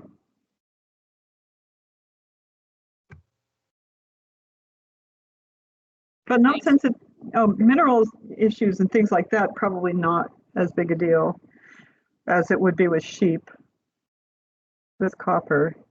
The question came on the heels of the swine influenza reveal from the case study. Mhm. So, I mean, I don't think we have concerns about that type of disease transmission, and I kind of agree with both of you said. I couldn't think of anything, but fencing could be a challenge. You know, you've got two species cohabitating who like to challenge fences and then like to go far once they do. So, but okay, I do see a follow-up comment about that question.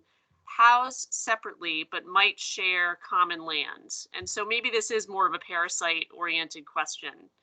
But I agree with your both of your evaluations there. And then that vet is saying yes, she's really asking more about parasites than anything. I can't think of anything, but I will follow up. And if I come up with something, Vicki, I'll let you know.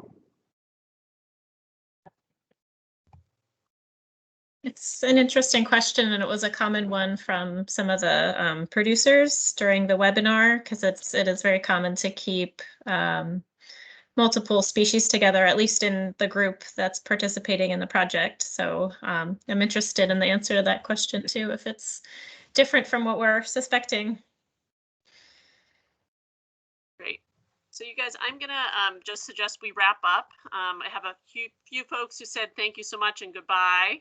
And for those of you who are still on the line, I'll just remind you that our next MeCHAP webinar is April 7th, also a Wednesday from 12 to 2, featuring backyard poultry, diagnostic and treatment considerations with a great vet from Penn State.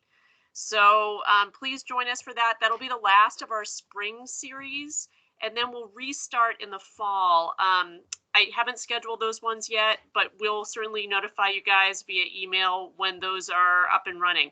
If any of you want to suggest any topics, I do have a running list from previous MeCHAP sessions, but I'm always open to more. So again, you know, we try to focus on things that are news that you can use or science that you can apply to practice. So, but we used to really be cattle focused. We are still happy to focus on cattle, but if there's other topics that would be of use to you, please don't hesitate to give us a shout. Kathy Prayer will follow up with you for your CE certificates. And then I'll just put a note out for all of you. We are recording all of these webinars and posting them on the animal health section of the maine.gov website. If you find that you register and then you can't attend, and that a couple of vets have reached out to me about that exact scenario, please feel free to watch the recorded webinar. We know it's not nearly as fun as the real-time participation, but you can certainly still get the CE credits. So we want this to be accessible, it's free, and please spread the word to other vets that you know who might have an interest. I think that's it. Oh, good. Yep, I just got a suggestion via the chat. That's perfect, Don. Thank you. Okay, everybody, stay well. I don't think you have to stay warm because it's supposed to be 50 and 60 this week in Maine, but wherever you are, I hope you're doing all right, and give us a shout if you have any questions. And Carolyn, thank you so much for coordinating this excellent webinar. Sure. It was wonderful. It was great. Thanks, everybody. Bye, everybody.